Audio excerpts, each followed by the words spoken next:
الذین یتبعون الرسول النبی الامی الذی یجدونہ مکتوبا عندہم فی التوراۃ والانجیل، جو اتباع کریں گے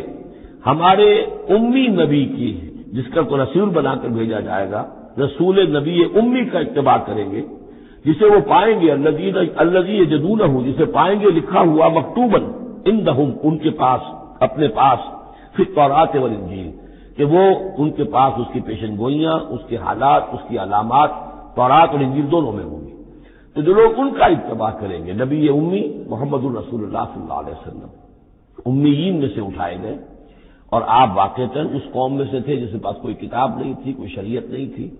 ویسے بھی آپ نے دنیاوی اعتبار سے کوئی تعلیم حاصل نہیں کی،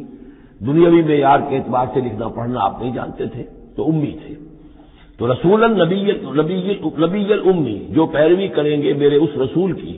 جو نبی امی ہوگا، جسے یہ پائیں گے الذی یجدونہ مکتوبا، لکھا ہوا، جس کی علامات اور جس کی پیشن گوئیاں عندہم فی التوراۃ والانجیل، ان کے پاس تورات اور انجیل دونوں میں،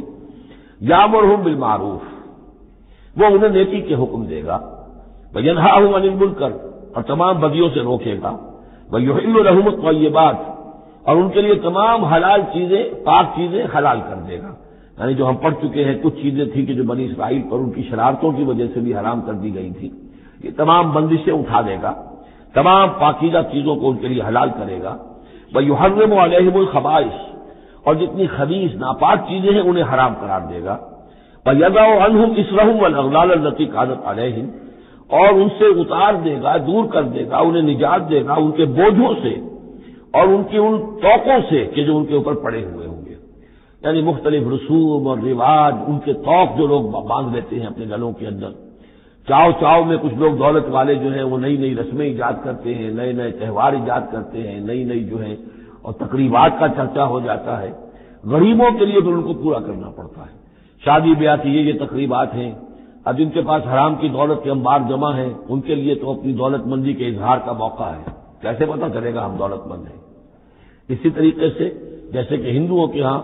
منیے کی دولت یا لگتی تھی مکان پر یا بیاہ شادی پر، باقی کھانا پینا ان کے ہاں نہیں تھا، نہ اچھا پہننا، نہ اچھا کھانا، نہ اچھا پینا، لیکن مکان بنائیں گے تو عالیشان، اور دوسرے یہ کہ شادی کریں گے تو پھر ٹھاٹ کے ساتھ۔ یہی ہمارے ہاں بھی معاملے چلے آ رہے ہیں، وہ ہندوانہ پس منظر ہے اور اس میں رسومات ہیں۔ اب یہ امیروں کے لیے تو چونچلے ہیں، غریبوں کے لیے یہ اسر اور اغلال ہیں۔ اسر وہ بوجھ کو جن کو لے کے چل نہ سکے، نتیجہ کیا نکلتا ہے؟ بچیاں بیٹھی ہوئی ہیں، ہاتھ پیلے نہیں ہو سکتے، شادی نہیں ہو سکتی، نہ نومن تیل ہو، نہ راجا ناچے، نہ سارے تقاضے پورے ہوں، نہ شادی ہو سکے۔ تو یہ جو اسر اور اغلال لوگوں نے، پھر یہ کہ جو سوشل ایوولوشن کہہ لیجئے یا جو بھی اس کے اندر تنزل ہوا ہے، جس کے نتیجے میں لوگوں کے اوپر طرح طرح کی قیدیں آ گئی ہیں، کہیں جو ہے وہ جاگیرداری نظام آ گیا ہے، اس کی قید ہے، کہیں بادشاہت ہے، امپیریلزم ہے، اس کی قید ہے، کہیں سرمایہ دارانہ نظام ہے، اس کا تشدد ہے۔ تو محمد جب آئیں گے، یہ اللہ تعالیٰ فرما رہے ہیں، ان تمام قیدوں سے نجات دلائیں گے، ان تمام بوجھوں سے نوع انسانی کو نجات دیں گے، عدل اور قسط کا نظام قائم کریں گے۔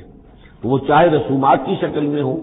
اور چاہے یہ کہ نظام ظالمانہ ایکسپلائٹیٹو اگر نظام ہے، ریپریسو نظام ہے، تو اس کو ہٹا کر